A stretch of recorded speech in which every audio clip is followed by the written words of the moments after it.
Welcome to World of Marketing Podcast, a Foster Web Marketing production. Here's your host, Tom Foster. Hey everybody, it's Tom Foster and the World of Marketing, and I am here with my good buddy, Van Smith. Hello, Tom. What a great name, Van Smith. That's a good name. It's a great name. It's not as good as Tom, but it'll have to do. Well, they're both three letters, so they're easy to remember. Now, does Van stand for like Vanguard or anything like that? I wish. Maybe. Is it just Van? It's just Van.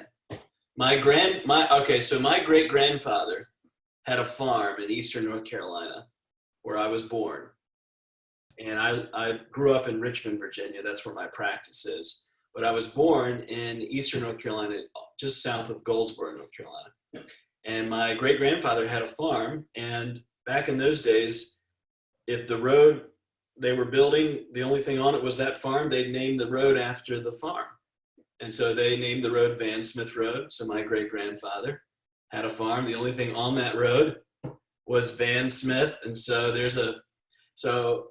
I'm named after my great-grandfather, Van Smith. And there's a road in south of Goldsboro called Van Smith at the corner of Zion and Van Smith. And that's where I was born.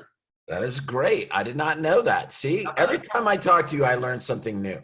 I'm not sure you can use that, but I appreciate you humoring me. That is good. So for everyone that's listening, I want to kind of talk a little bit about you because you're a unique fella. And okay, first of all, let's get it. You're a lawyer, obviously. Yes. Planning, elder law, family law. There they are right there. Yep, they're all listed right there behind you. Our firm does this. Yes. Like if you didn't see the video, I just got to tell you, he's got this all set up. You know, he is he's a fantastic marketer. The name of the firm is Smith Strong, and that was very well thought of, going back to when you wanted to go out and become your own man and start your own practice. You thought of that name, and you thought that would go well together, Smith Strong and smithstrong.com. What a great brand. Thank you. 8.5 years ago, in January of 2012, I guess I officially launched January 2012. I started the firm with the name Smith Strong from the outset. I got permission from the state bar, the Virginia State Bar, for that name in advance. So I didn't ask forgiveness, I asked permission. And we started with Smith Strong, even though there was no strong. I wanted the firm to be bigger than me, and I knew it would be, and I had a vision for that from the very beginning. So I didn't want people to come in working for the law office of Van Smith. I wanted it to be this firm that they were going to, not necessarily Van's office. So I started that. Also, my grandmother was the second paralegal McGuire Woods ever hired. So when I was 13, 14 years old, I started spending summers and winters visiting and sort of interning or shadowing her at McGuire Woods, which is the largest law firm in Virginia. And so she worked there for over 30 years in family law services, estate planning, estate administration, tax. So I was exposed to those practice areas from a very early age, 12, 13 years old. And, when I went to work at McGuire Woods, which I later worked during college at McGuire Woods, law firm in Richmond, McGuire and Woods had been dead a long time, and yet the name stayed the same. And so I was very keen on, as attorneys came and went, the name stayed the same, and it'd also be bigger than me. So that was all bubbling in. And then we've also trademarked Smith Strong and trademarked legal strength, which was a tagline I had from the very beginning, because the emotion I thought family law and estate planning clients wanted was strength and peace of mind. That was the two kind of conceptual feelings I wanted people to feel as they came and as they went from my firm. So legal strength, Smith Strong legal strength has been with me since the beginning, when it was just me, a laptop, an iPhone, and no clients 8.5 years ago, to now we have 6 lawyers and 14 support staff in 8.5 years. I know you've grown, and you've grown very successfully. And haven't you been with us that whole time? Pretty much. When I was laid off from my last law firm job before I started my own firm during the recession, sort of in the tail end of the Great Recession of '08. Right. And when I started my own firm, I started with a 5-page website that I did myself, and then slowly added pages that I did myself. And then I went, because I recognized there was an attorney in my city called Bob Battle. And his ads in the Virginia Lawyers Weekly, he had a bobblehead on his ads. Yes. Advertising for his DUI and traffic practice, which he still does and is very well known for. He does a great job. And so I, as a lawyer with no staff, no attorneys, went and met with Bob under this premise. Bob, you just seem like you're having a lot of fun. Your website and how you present yourself so completely radically different than anything else I've ever seen. And I just am really, really vibing with what you are putting out there, because you're not the normal, stiff, hard to relate to lawyer. Can I just come over and just have lunch with you just to hang out? I don't know if it was almost a cry for help, like out of loneliness when I first started my own firm, or maybe it was just genuine. It was honestly genuine curiosity. I wasn't there to really get tips or secrets. I was just there to go, this guy seems like a very fun, interesting person. Maybe someday we could be friends.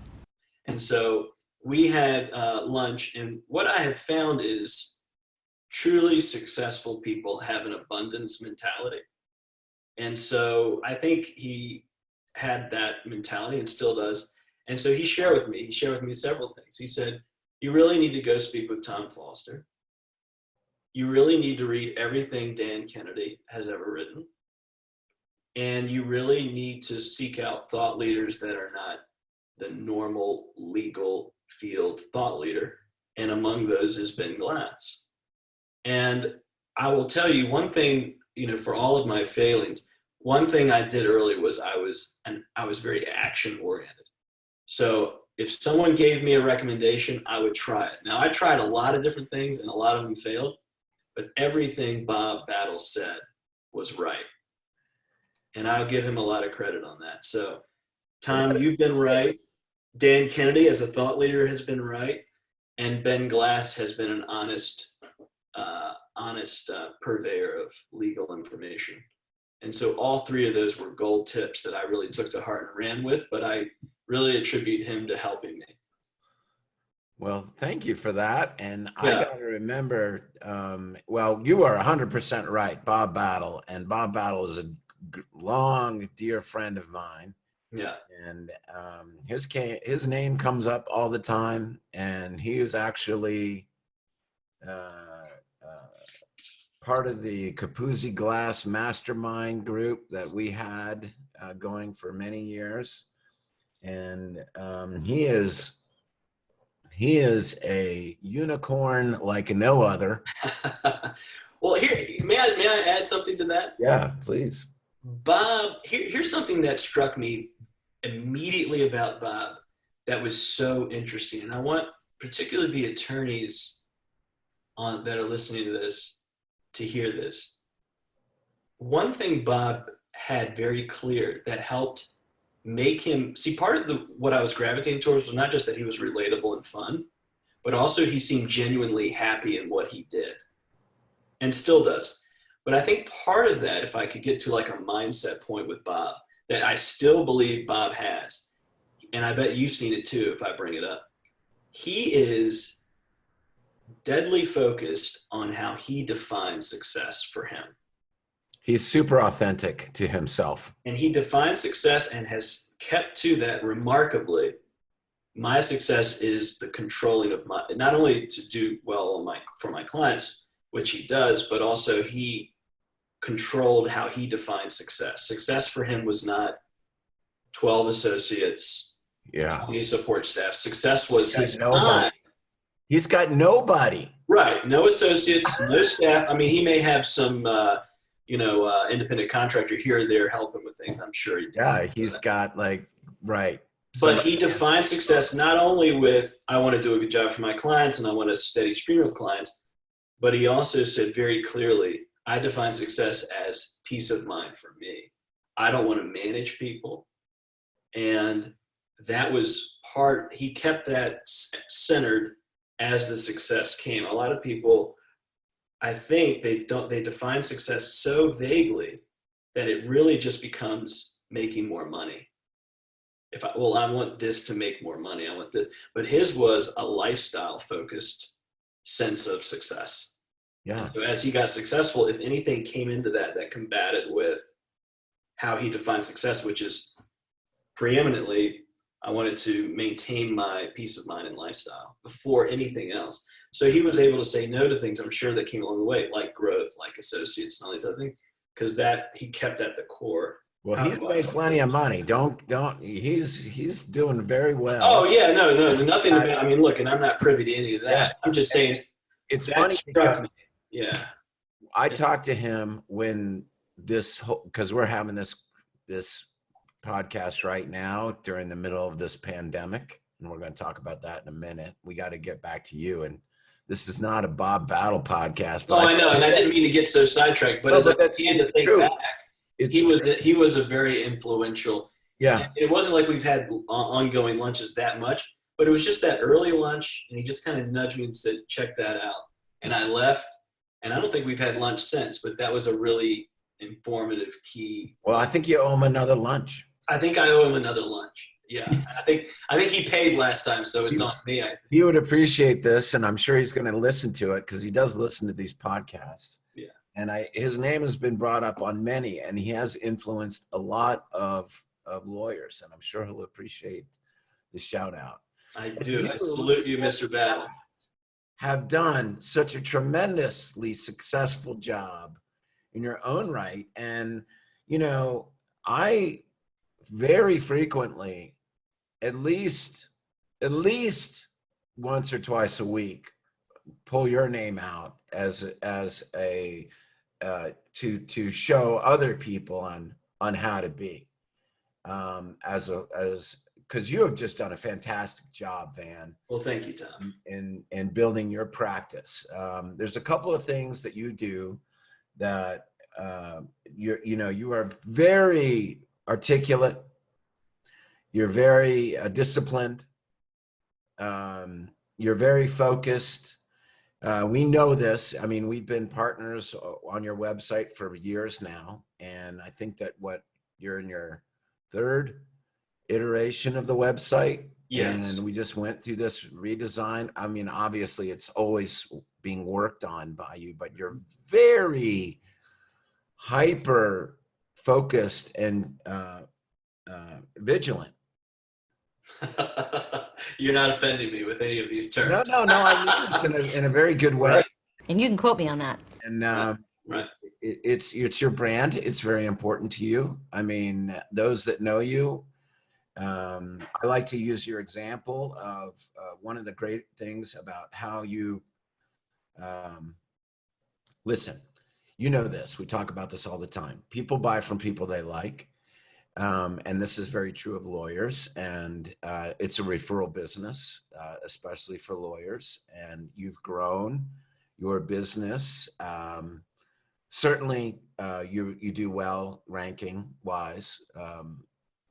You understand the game of SEO. You understand the game of all that stuff. But more importantly, you understand the game of doing a good job for your clients. Yes. I mean, that's the part that you can't read. I mean, John Morgan, who is has the largest personal injury law firm in Florida, he wrote a book called You Can't Teach Hungry. And I think part of hungry is you will starve if all of your marketing leads people down a bad road. So all the best marketing in the world, if you can't deliver the goods on something as high priority as law, you will fail. So it's very important that you not only create the marketing engine, but you can deliver. And, that's part of, if the client's not happy at the end, I consider that a failure. And so I'm very, very, very dogmatic and disciplined on not only does the marketing ring true, but it delivers value and it delivers a happy client at the end of it. So I've been very, bulldog on that.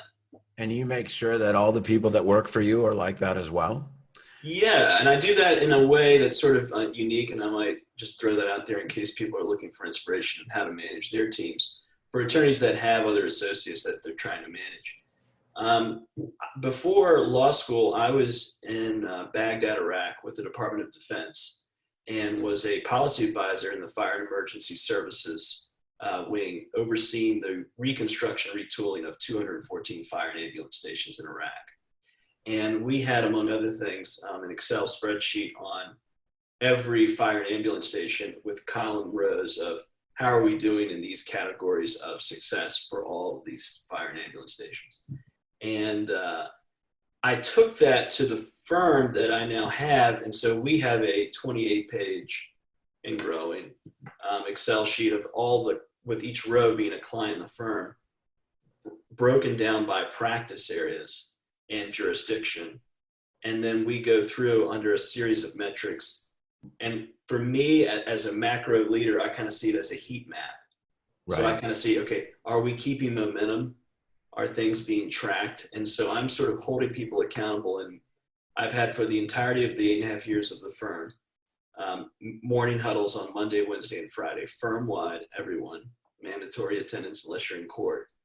At 8:30 in the morning, Monday, Wednesday, and Friday. I've done it for the last 8.5 years, every Monday, Wednesday, and Friday. And that is hard, let me tell you. It's easy to conceptualize. It's hard to make yourself do it every single day. So we've done that and we've gone through it. And in that way, we have been able to scale growth while guaranteeing, to the extent you can, happiness at the end of it. And how many associates, how many lawyers do you have? We have 5. So separating me out of it, there's 5 associates and 14, 15 total folks that are coming into the office, and several contractors that aren't coming into the office. And during this COVID-19 pandemic, which, let me just go back because you and I spoke. Sure. We had a call days after you were just back from your vacation in Costa Rica, right? You were down there in Costa Rica, and you almost were stuck there. The Dominican, which Dominican, that's right. The only reason I correct you is it was an island, which makes it more troubling if you get stuck. That's right, Dominican. Right. And not a bad place to be stuck in. There was a thought, why not just shelter in place here? So what happened was I saw President Trump, he closed travel to Europe. I called our travel agent and said, look, can we bump our flight up to leave? As we're checking out, the young lady at the front desk says to me in Spanish, Mr. Smith, I'm so glad you're leaving now. And I said, oh, why is that? And she said, because the president of the country is shutting all airports down tomorrow. And all of these people that are here right now will have to stay here for 30 days at their expense. So I'm so glad you're able to get out. And the thought did occur to me, well, 30 days in a tropical locale wouldn't be bad, but not so bad. I do think if I hadn't been able to return, the firm would have not failed, but it would have suffered dramatically. It would have been different without leadership there to kind of guide people through. And if it doesn't bore people, I can tell people how we've managed through the crisis, if that matters to people. But we did come back. To get to. So you get back like nick of time, right? And I think that you and I met, and we did one of these Zoom calls, right?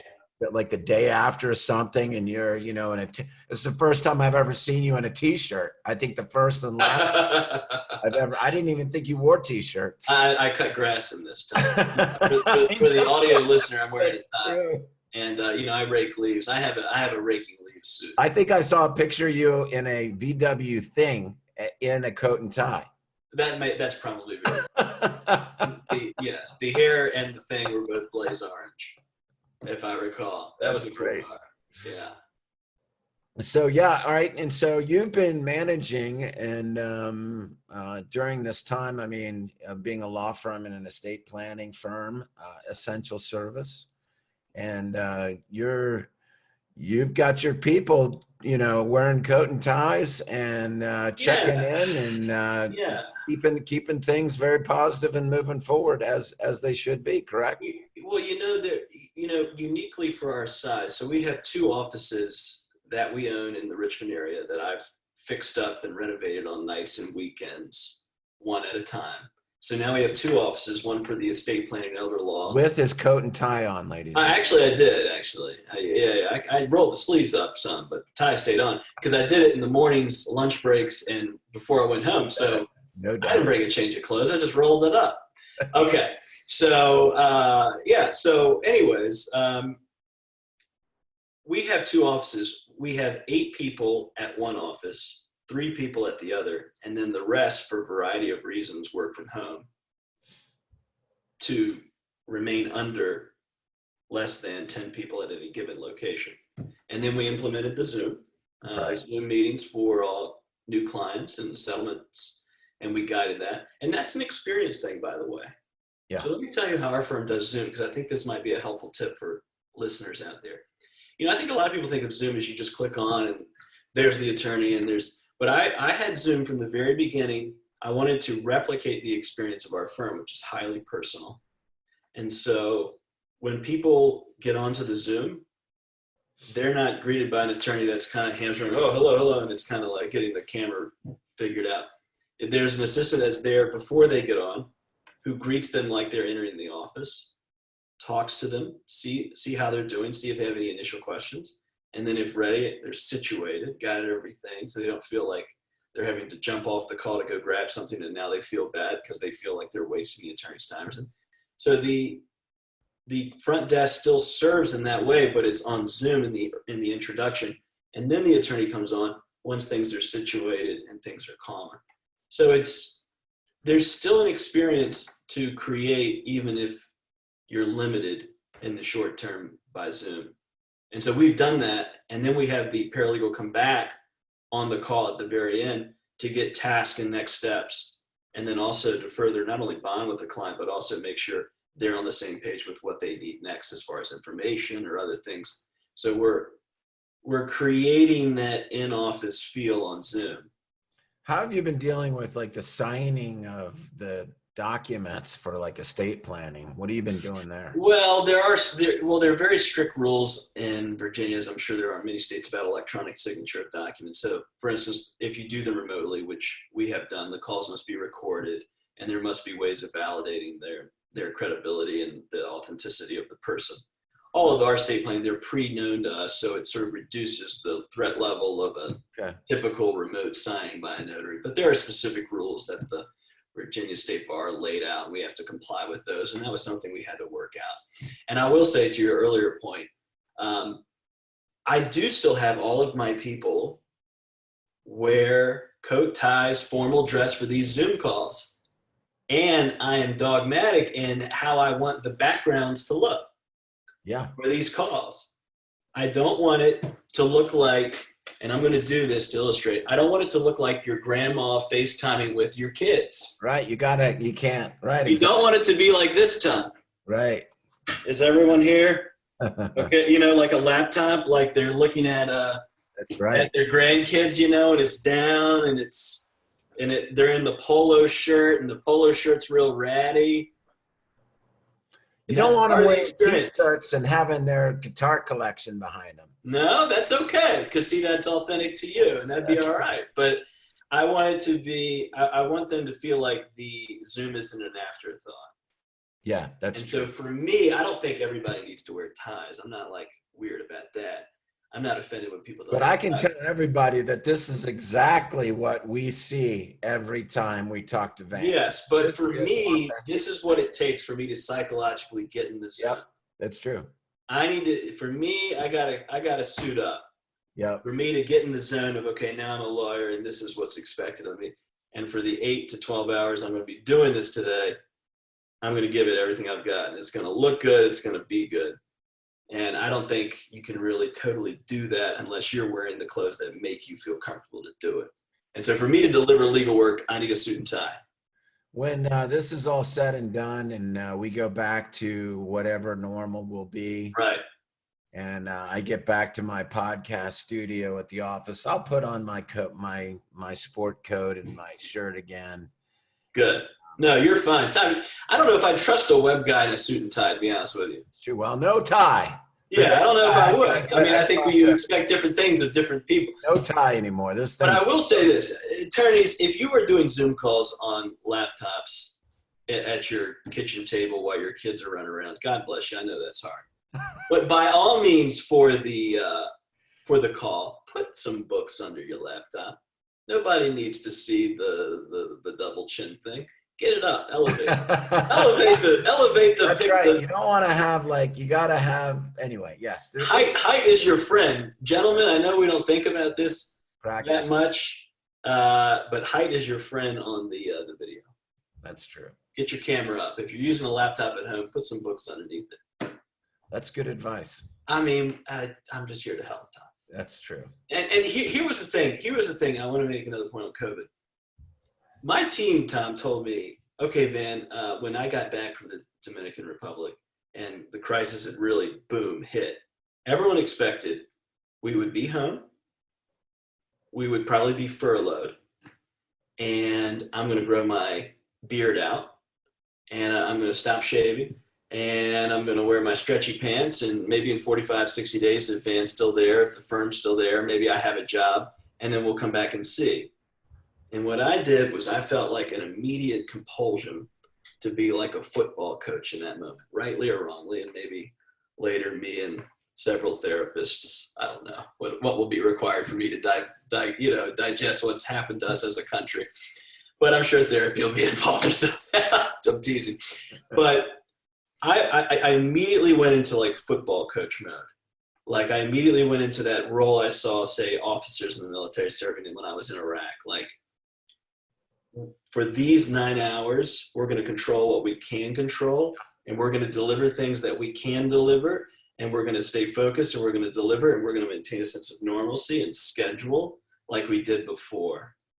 And the way we deliver it must adapt, and we must be nimble that way. But to the extent we can control our time, our schedule, our deliverable, our mindset, our look. I mean, it was even down to providing Smith Strong bottles of water and making sure they drank it so they didn't get too hoarse or they didn't get too run down. And we, scheduling the Zooms with breaks so people don't feel too worn out or like zonked out. So there really is, I think a level, it's not of control, but of balance, because I think if people understand the structure for success, like Bob Battle, he created the structure for success for himself. But I think for a lot of people, particularly when you're the leader of a firm or the leader of a business, I think owners are not just salesmen in chief or sales in chief. They are also structure of success definers for their team. And so it was very mission critical for me to go, okay, how do we now define success and how do I structure that with the new paradigm of COVID? How did the team take it? At first, they were really disappointed. They were upset. They wanted to work from home. They wanted to chill out and have a vacation, which was fine. Yeah. And so for some of them, I gave them that because they needed a break. They needed to get their family's house in order. They needed to get the new child care thing. And some people were immunocompromised to a certain level that they needed to work from home, and we let that happen. Some people had kids at home. They needed to be home with them. Fine.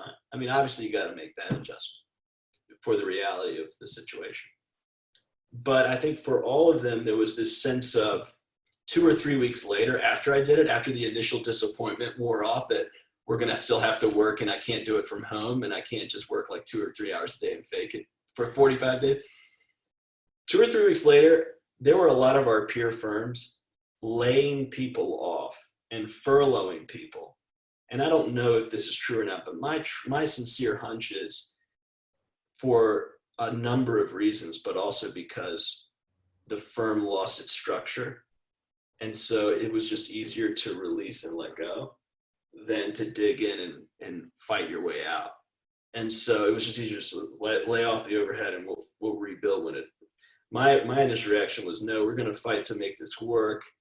and we're going to figure out how to keep the pipeline coming in and change up our market, change up what we need to, change up how we deliver it, change up how we close it. And if you will stay with me, team, and just try this and be willing to fail, but try it with me and try and fail with me, I will keep every single one of you employed that will just ride it with me. And so we've been able to do that. No one's been laid off. There have been no furloughs.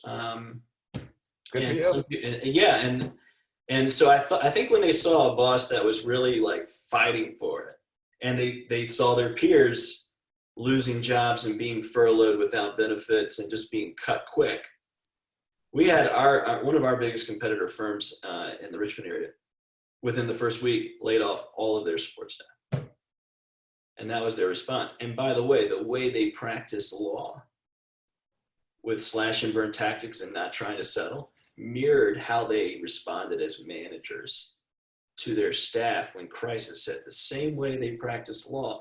So what that says to me is the entire thing has to be authentic. Like how your marketing is, how you treat your staff, how the client feels at the end, however that is for you needs to be genuine and mirrored. And this firm was mirroring how they practice law, which was just total in it for themselves, drive the cost to litigation, take foolish positions on settlement to increase cost on client, and ultimately drive things to litigation further. Oh, and what happens when crisis hits our shores? Lay off all the staff because it's all about me. And so I hope I've engendered a little bit of loyalty as things improve with how we've managed this. I just sent out bonus emails. We just paid a monthly bonus for April. And it was the first time, and I've done that every month since we've started the firm. I pay monthly bonuses, not annual bonuses, monthly bonuses to staff and attorneys, because I want them to see the direct result of that 30-day cycle compensated.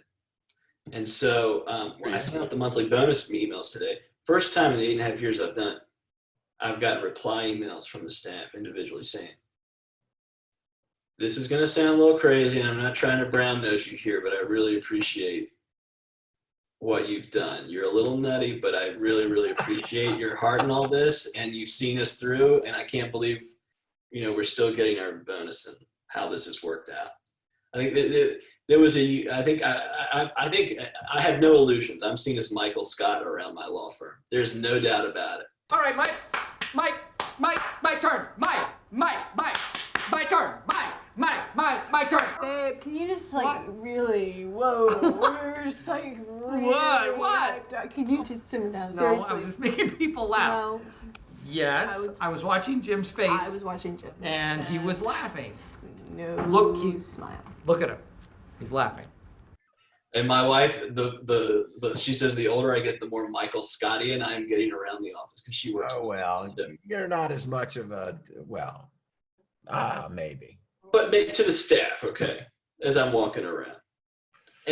But I think for the first time ever, there was actually genuine appreciation, at least expressed to me in 8.5 years. Well, good for you. Good job. Well done. Well, no, I'm just saying that because Van Smith. It's been a wild ride, and so I have felt genuine satisfaction for the first time in a while. I think You should. Yeah, over this, but I'm also kind of worn out. Yeah, and I've heard lots of different stories during this time. Good and bad, and this is one of the good stories. And yes, it's exhausting. I was talking to my wife. I mean, I'm exhausted. I'm on these all day long and meeting with clients all day long. And there's something about the Zoom that is just tiring. I'm not quite sure what it is. Maybe just being on camera all day long. I don't know what it is. I think because you're looking at yourself too. Maybe that's what it is. I think maybe it's looking at yourself, and then also the screen time. I think it's hard on the eyes. There's and I do think it keeps you up at night. Science. If I have more than 3 hour-and-a-half Zoom calls a day, I'm not doing well that night. I'm grumpy. And I'm on it all day long, from 9 to 6 all day. And I will be on it. I'm on it a lot too. I mean, I'll be honest with you. But All right, I noticed that I'm on it more. Yeah. Let's pivot a little bit. Yeah. I Sorry. want to talk about. Yeah. I want to talk about some cool stuff on the website, and then I want to talk about a fun little subject that I'm going to get to. Sure, dig on. So the website, I love your website. As you know, it's one of our trophy websites, and I kind of say that. we like to show it off. And I'd like to say that, I mean, yes, we had a hand in it, but of course, like, credit to you for challenging us and pushing us to for your vision, because you had a vision on what you wanted. You're very articulate, and you wanted it to display a certain certain elements, a certain professionalism. I really believe when you meet Van, if you meet Van, and I encourage anybody to meet you. Be happy to. Yeah, and if you go to his website, you'll see that it is truly a representation of who you are as a lawyer. And not only that, also the almost ancillary is the social media that you do. And one of the things that I love, and I tell people just to, swipe and deploy, but it's just fantastic, because I know that you swiped and deployed this too. Oh, sure. Yeah. No, it's the picture. Usually not from law, by the way. I'm usually swiping and deploying from things way outside of law. Right. Well, don't do it. Don't copy it 100%. You got to No, of course not. Of course not. But I love the picture frame. Yeah. Where you've got you and your happy client in there, and it's like, another estate plan done with Smith Strong, and you've got but you're always taking pictures with your clients, happy clients, whether it's, you're leaving the courthouse, another, happy client, another, whatever it is, whether it's an estate plan or a successful divorce or child custody, in favor of your client, whatever it is, you've got this great success story representation. And something as simple as that, just telling that story to people in visually and obviously through content, is just a fantastic, truthful and authentic marketing vehicle. So hands out to you, and I mean, hats off, hands out.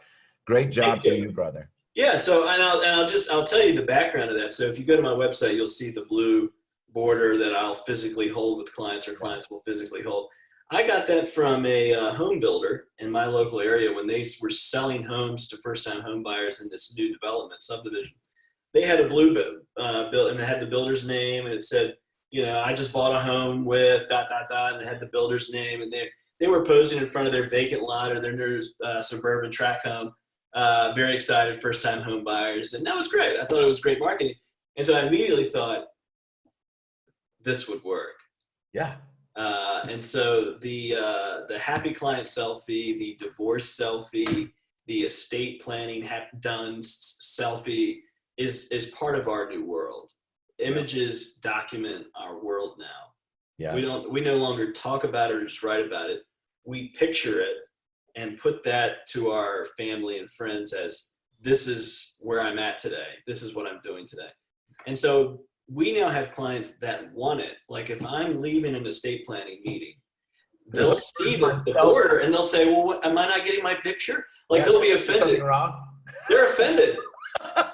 They're like, am I getting my picture? And I honestly just forgot. I'm so wrapped up in the client matter. I'm like, oh no, by all means, let's do it. Well, a lot of people ask me, what should I be doing for social media? Like lawyers ask me what I should be, and I'm like, do what Van does. I mean, like that's great social media. You don't need to go brag about yourself. That is just showing the success of your client and your client's elation. Right. And you don't even need to get into too much detail about what the hell happened, right. No. No. And you just show their face. That's 90% of the battle. Right. Now, the other thing I want to talk about is the other very, very cool idea. That was your idea that you brought to us. Now, I know other people have got it, but you're the one that really brought it to fruition to us, which is the child care calculator. The child support calculator, right? That you really, we've got other ones, and that's fine, but you're the one that really made it branch out, and anybody can go to your website and see how that works. Yes. So talk a little bit about kind of the idea behind that. Yeah, so our office created with Foster Web Marketing's help to implement it. So I had the idea, but I couldn't have implemented without Foster Web Marketing. The Virginia Child Support Calculator. And so for a lot of our clients, we will assist them with a divorce or a child support or custody matter. And then a few years will go by, and they have an inkling that they should modify support, but they don't necessarily want to engage us unless they see that it's worth it, that the amount they could receive or the amount they could pay is so dramatically different that it's worth engaging a law firm in. And so there's this catch-22, if I engage the lawyer, but it's not worth it. So then they distance themselves from engaging an attorney because they don't know if it's worth it or not. So just like you would produce a book, say, to guide people on a legal experience so they could visually see it before they retain you, we wanted the Virginia Child Support Calculator. The mindset behind that was so they could visually see whether or not it would be worth it to retain our services to modify their child support in the same way that a book might show people what it's like. This calculator for their unique situation shows them what they could get. And there are certainly ways to improve that figure with good legal guidance. And so we nudge them that way at the end, and we say, look, obviously that's the point of it. Right. I mean, if a calculator could do it all, would that it were so simple. Right. It is not that simple. And so now that you see what can be, come to us and let's make it a reality. Yeah. And so that was the genius behind it. It's gone great. It really has. It's gone beyond my wildest expectations. It's your number one page consistently, month after month after month after month. Yeah, it's really it took money. It took investment to produce that, and without immediate return, right? I mean, you have an idea, you develop it. We still tweak it. You and I just talked about that. We talk about it almost every meeting we have about how to make that work better for you. Mm-hmm. Okay, let's talk about some in the few moments that we have left. Sure. I do want to bring this up because it's just a treasure. Sure. Okay, so Van and I have known each other for many years, and we were just talking about, and we have coaching meetings every month, and pretty much brainstorming and spitballing about ideas, and we're talking about what should we write about content. And I was bringing up a television show that I've been watching, and and was recommending to Van a great show, and many of you have probably watched it, called Better Call Saul, and which is a fantastic television show. It is for a lawyer. I mean, it doesn't get much better than that. Yes, and so with that said, I don't want to. So you go ahead. Yeah. So I have an interesting connection to Better Call Saul. Vince Gilligan, the writer of Better Call Saul, and also the legendary writer, and he is also known as the legendary writer of Breaking Bad. I think most people will know that, but just in case you haven't, and you need something to watch for a binge weekend this weekend, check out either one. I mean, some people are saying Better Call Saul now in its new season is better now than it ever has been. And it's so good as Breaking Bad. So if you've kind of trailed off from Better Call Saul, you might want to reinvestigate. Yeah. Because it is good. And I think there's I certainly relate to a lot of the storyline of my own beginning with my own firm and the basicness of it. When I started my own firm, I had to sell everything I owned. When I was laid off in the height of the recession with law school loans, I had to sell everything but my suit of clothes in the closet, living with my grandmother to create this firm and sustain the marketing enough to support it, to get it going, like a bike going uphill. And so when I watch Better Call Saul and I see him in the salon, in the windowless office, that was my beginning. Okay. And so, but Vince Gilligan, he grew up in the block or the street behind my house. So my parents grew up in I grew up in Chesterfield County, just south of Richmond. Went to L.C. Byrd High School. Vince is a few years older, but he grew up behind my house, and his parents still live behind my parents. And the Gilligans is actually, his grandparents had a bookstore on Broad Street. So it's sort of interesting that, there's something to those genes there. They've always been a little literary. And he's obviously, gone gangbusters with it nationally, but his family locally, even back to his grandparents, were bookstore owners. That's sort of interesting. Yeah. So maybe there were a lot of books in his home, and that explains how he became. But there's no doubt elements of Better Call Saul, and there's elements to his storylines that ring true with me because we grew up in the same neighborhood, going to the same schools and same high school, a few years apart. When he comes back, he will eat at Brock's Barbecue, and my brother is married to the daughter of Brock's Barbecue. They have a picture of him there. So if you are a Vince Gilligan fan, check out Brock's Barbecue in Chesterfield. You will see his picture. You can order what he's ordered and tell him Van Smith sent you, and they'll give you a discount on the barbecue plate. But no, I have a very vague recollection of when I first met him, but I'm down the street from his house and from our house, there's a tract that's now developed houses. And I hope I'm not misremembering this, but my recollection was there was a woods there, and there were bike trails to the woods. And my first time meeting Vince he was older in high school, and some of his friends were, not him, in case his mother's watching, but some of his friends were smoking cigarettes. Yeah. And that may have been the first cigarette I ever had, was back in those woods there where we met. Making kids. Yeah. And, there's something to the authenticity, but also the way of thinking of his writing that I see play out in how we were brought up. For people that maybe saw like Good Will Hunting, Chesterfield is on like the south side of Richmond. So we're the scrappy underdog of our metropolitan area. And so I see a lot of that scrappy underdogness in his characters and in the reality. And so I can't help but think of there's situations from our childhood and upbringing that kind of filtered into the show. Let me tell you something.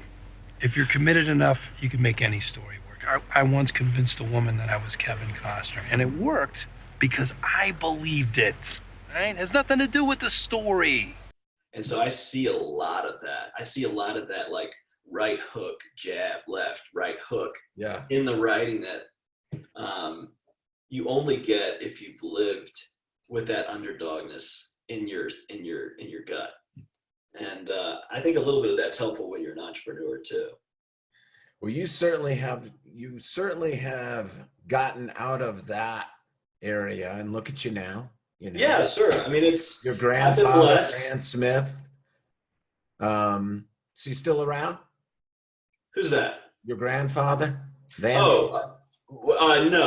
He has gone on to the big farm and no doubt very proud of his namesake and what you've accomplished. Appreciate that. And we are certainly happy to have you as a friend and a client of Foster Web Marketing, and always pushing and making us better. I can't thank you enough, Van. Yeah, Ben Glass said something interesting like a few months back. He said, and I know he's a thought leader that you're friends with too, and a longtime Foster Web client. He said, try to be the type of business owner that your vendors like working with. And I thought that resonated with me because sometimes I can be a little pushy. Yeah. So I've tried to be the type of person a vendor would like to work with. So I've enjoyed working with you, Tom, and growing with you. But I also think I would like to challenge people that are sort of assessing their business and their happiness. I think COVID-19 is one of those things where you kind of sit back and reflect, where am I? Where am I going? What do I need to change? And one of the things I would tell you is that I didn't know I was doing this but I was just sort of naturally gravitating towards very authentic, enjoyable people to work with. When I partner with someone, I'm looking for an enjoyable, authentic connection. Yeah. And I have had an enjoyable, authentic connection with Foster Web Marketing. And I've learned from it and I've benefited from it, but it's also a sort of a pursuit of happiness thing. I've been happy by it. And so I would just challenge business owners, find people that you enjoy working with. And if you're not enjoying working with them, find someone else, because you know from hiring people that the wrong fit, when you actually do let go of them, the first thing you think about, I should have done this a long time before. So true. And, I said this earlier, people buy from people they like. And once you find that relationship, you don't want to give it up. And if you're with somebody that you're not that you don't enjoy, even if it's us, then you shouldn't be here. If you're in a bad relationship, you shouldn't be with that relationship. And let me go further on that, Tom. So I have had an honest, enjoyable relationship with Foster Web Marketing, with you and your company from the very beginning. It doesn't mean there aren't little times where you get rub points that you iron out, just like any family or friend or colleague does. That's to be human. But I've enjoyed it and I've learned from it and I value it. And so it's just been really great. And so if you're sitting out there and you're not enjoying your web experience or the people you're working with, give Foster Web Marketing a look. And here's the other thing from our last call. I'm partnered with a community bank. I think there were a lot of business owners out there that did not get their first round of PPE money because they were stymied by a national bank or international bank. They did not give their business the time of day when the chips were down. You had to bring that one up, didn't you? Well, and so I'm challenging business owner. You brought mine up, so I get to bring yours up. I know. But here's my point. If you are not being treated well or having an enjoyable banking relationship, and you are not making a change as a business owner to a community banks were the all-stars of this crisis from a business owner perspective. 100%. They were all-stars. I went and told Buster that as soon as we were done with that call, that we needed to make that move. Community banks have been all-stars. Foster Web Marketing for me has been an all-star. And I think if you've got the goods, you must show your authentic self and the authentic experience, because if the client doesn't have that experience you're demonstrating, they will be disappointed. Yeah. But if they are, wow, the thing you said was the thing I got, they're going to be talking about that. And that has been of compounding benefit for our firm. Authentic delivery, authentic thing, authentically told, with authentic vendors like Foster Web Marketing to deliver that message. Because especially when you're looking for that custom relationship, like this is like what you have and what we deliver for our clients is a very customized solution. And I know exactly what you're talking about, the bumps in anytime you have that kind of relationship, there's going to have that. You don't quite understand. What do you mean? Or a timeline isn't met. Disappointment happens. I'll never forget when, like you'll copy me on an email to make a point or whatever, and I'll bring it up to Gretchen. Sure. And she'll be like, yes, I know Van's cranky with me right now. And you got to be honest, but yeah, 100%. And like, that's, but that's a close relationship that we can do that together. That's right. And I know that you have that kind of relationship with your clients as well. I mean, like, anyway, yeah, I mean, like it's important, and there's a lot of moving parts, especially with what you're doing. You have a lot of different practice areas. You have an enormous website with a lot of different things going on, very sophisticated. You want it to be a certain way. Obviously you're a meticulous guy, you know, and we want it to be exactly what you want. So we're here for you. And I appreciate it. It's been great. Very much your loyalty to us, and we are loyal to you as well. Here's one thing I learned. I mentioned I didn't go into the thought leader like Dan Kennedy very much, but here's one thing I think I take away from Dan Kennedy. He has an authentic voice, and that is portrayed on all medium, and it's portrayed consistently and authentically on all medium. And the experience you have with him in person is the experience presumably you have on that medium, and you're not surprised by it. And he does that really, really well. And so I think, what restaurants will survive this crisis? The ones that had an authentic relationship with their customers, that they said, I'm going to support these people to see them through. Maybe not fully the way they did before, but enough to see them through. What are the restaurants that will die after this? Unfortunately, some through no fault of their own, but still there's a number of others that may not have cultivated enough of an authentic relationship with their herd, as Dan would say, or their support of brand followers. And so that has been part of why I've insisted on that continuity of experience and look and feel. Right. Because I wanted to authentically deliver what we say all the time, everywhere. And what I've seen is the fans and friends of our firm have seen us through this crisis, kept referring to us, went out of their way to make sure the email got to me or to the attorney to refer them, because they believe truly, if this person goes with someone else, they are not going to be treated as well or have the same outcome. They're going to be at some level and at some times taken advantage of by sharks. Yeah. And so they believe clearly and sincerely, they come to Smith Strong, they're going to be treated well. They're not going to be taken advantage of. And so I want to make sure, and hear the sort of emotion behind this. I want to make sure this person gets with them. And so through the noise, through their kids at home, homeschooling, through all of the echo chamber of insanity that we're living in right now, because everything is tossed upside down, they pierced through that and made sure that person got to me, and that sees us through. And so I'm challenging business owners. Invest in quality, authentic relationships with people you trust, admire, and respect. One, life's too short not to do that. And Tom Foster is someone that I trust, admire, and respect. And so if you're considering options, give them a look. And they're not telling me to say that, but do it. I know you're going to say that. Well, do it. Thank Try it. Okay.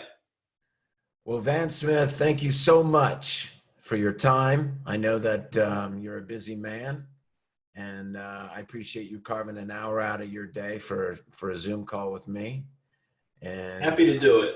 I appreciate happy to do it very much, your friendship and your whatever that word is. Patronage, I think. Patronage. Thank you very much. No problem. Here to help. Be in the foxhole with you anytime, former Marine, but I guess never former, right? Always. Right. My Corps, your Corps, our Corps, Marine Corps. Right. There you go. And so Tom, much. you're a good foxhole companion through this crisis. I've gone through the last web design. It's the best website. Best one yet until the next one. The best one yet till the next one. And I look forward to continuing to ride this tiger with you of entrepreneurial business challenge and market craziness and all the rest. I'm confident we'll be right just there fine. together. And I've enjoyed the relationship, and I'm glad that for whatever reason, the redhead chose wisely on this decision. It has come back many times over. And I want to tell you this, if anyone wants any follow-up question, just email me, hvan, like a driving van, hvansmith@smithstrong.com. If you're a business owner struggling or have any follow-up questions for me on anything I've mentioned and want clarification, hvansmith, my email, hvan, like a driving van, hvansmith@smithstrong.com, or check us out at smithstrong.com. I will personally reply to you within 24 hours. If I don't, it means I missed the email, and I'm very sorry. But follow up with me, because I do want to help you, and I have a real heart for people, particularly entrepreneurs just getting started. So if I can help For them. sure. He's a genuine guy. I encourage everybody to do that. All right, Van, thank you so much. Everybody, this has been Tom Foster and my good buddy Van Smith on the World of Marketing. You guys take care and stay safe.